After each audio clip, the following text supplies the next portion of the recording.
PM किसान, ये नाम हम सब ने सुना है। एक ऐसी स्कीम जो सीधे भारत के करोड़ों किसानों की जिंदगी से जुड़ी हुई है।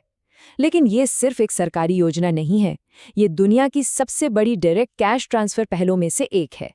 तो चलिए आज इसकी पूरी कहानी को परत दर परत खोलकर देखते हैं। जरा इस नंबर को देखिए, 3,90,000 करोड़ रुपए। अंदाजा लगाना भी मुश्किल है कि ये कितनी बड़ी रकम है।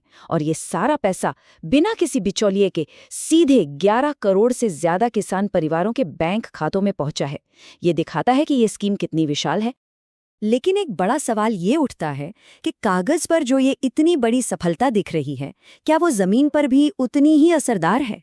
क्या ये मदद की जीवन का रेखा हर उस जरूरतमंद तक पहुंच रही है जिसके लिए ये बनी है?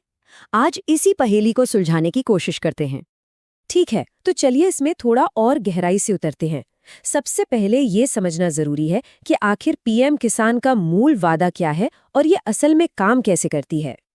तो देखिए, पीएम किसान योजना को 100% केंद्र सरकार चलाती है, यानी सारा पैसा केंद्र से आता है। और इसका मकसद सिर्फ एक है, उन किसान परिवारों को सीधी आर्थिक मदद देना जिनके पास अपनी खेती की जमीन है। इस योजना का सफर भी काफी दिलचस्प रहा है। शुरू तो ये दिसंबर 2018 में हो गई थी, लेकिन असली और सबसे बड़ा बदलाव आया जून 2019 में।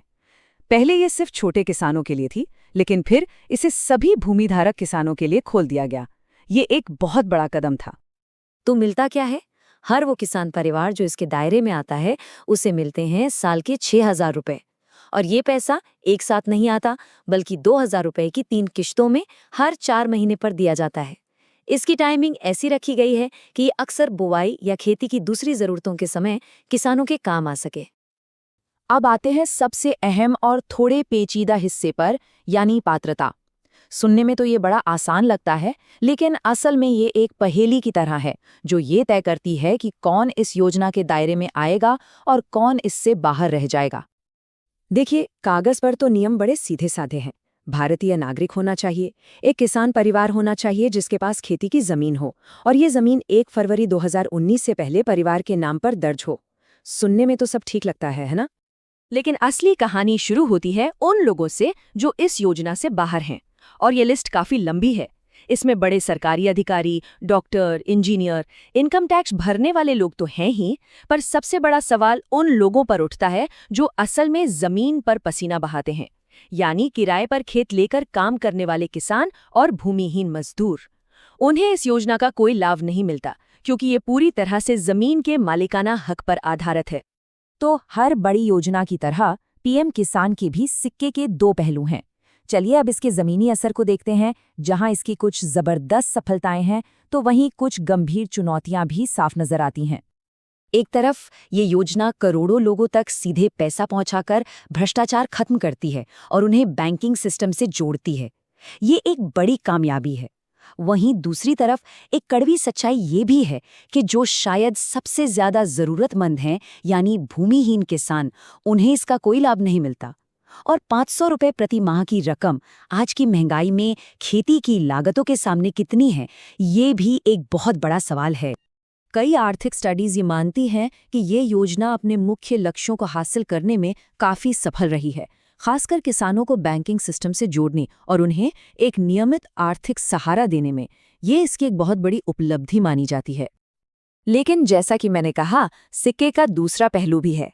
कई एक्सपर्ट्स का कहना है कि इस योजना के डिजाइन में ही एक बड़ा छेद है। ये उन्हीं लोगों को पीछे छोड़ देती है जिन्हें शायद मदद की सबसे ज्यादा जरूरत है, भूमिहीन खेतीहर मजदूर और बटाई पर खेती करने वाले किसान। और ये कोई गलती नहीं, बल्कि योजना का डिजाइन ही ऐसा है।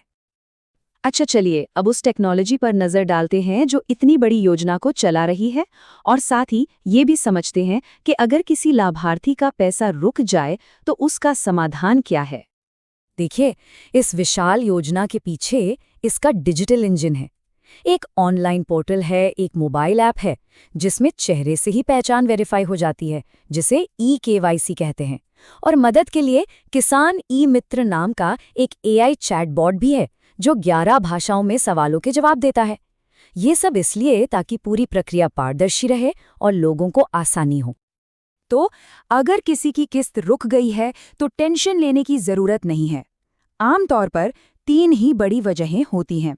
सबसे पहले अपना KYC पूरा करें, जो अब बिल्कुल ज़रूरी है। दूसरा, ये चेक कराएं कि ज़मीन के कागजात सही हैं या नहीं। और तीसरा, ये पक्का करें कि बैंक खाता आधार से सही तरीके से जुड़ा हुआ है। चलिए अब आखिरी हिस्से पर आते हैं। इसमें एक बहुत बड़े सवाल का जवाब ढूंढेंगे और देखेंगे कि इस योजना का भविष्य किस दिशा में जा रहा है। सबसे ज्यादा पूछा जाने वाला सवाल यही है, क्या सरकार ये 6,000 रुपए की सालाना राशि को बढ़ाने वाली है? और इस पर सरकार का जवाब बिल्कुल साफ है। कृषि मंत्रालय ने लोकसभा में बताया है कि फिलहाल इस रकम को बढ़ाने का कोई भी प्रस्ताव विचाराधीन नहीं है। तो ये एक अफवाह है जिस पर ध्यान देने की जरूरत नहीं है। तो अगर रकम नहीं बढ़ रही तो सरकार का ध्यान किस पर है? अब फोकस सिस्टम को और साफ सुथरा बनाने पर है। मतलब अयोग्य लोगों को बाहर निकालना, गलत पेमेंट की वसूली करना और ये पक्का करना कि कोई भी असली हकदार छूट न जाए। साथ ही टेक्नोलॉजी का इस्तेमाल करके पूरी प्रक्रिया को और भी तेज और पारदर्शी बनाने पर जोर है। तो आखिर में हम इस सवाल पर आकर रुकते हैं। पीएम किसान यकीनन लाखों लोगों के लिए एक जरूरी सुरक्षा कवच है, इसमें कोई शक नहीं। लेकिन क्या सिर्फ नकद सहायता भारतीय कृषि की गहरी और जटिल समस्याओं का समाधान कर सकती है, जैसे कि जलवायु परिवर्तन का असर, बाजार की अस्थिरता या भूमिहीनता की समस्या? ये एक ऐसा सवाल है जिस पर हम सभी को सोचने की जरूरत है।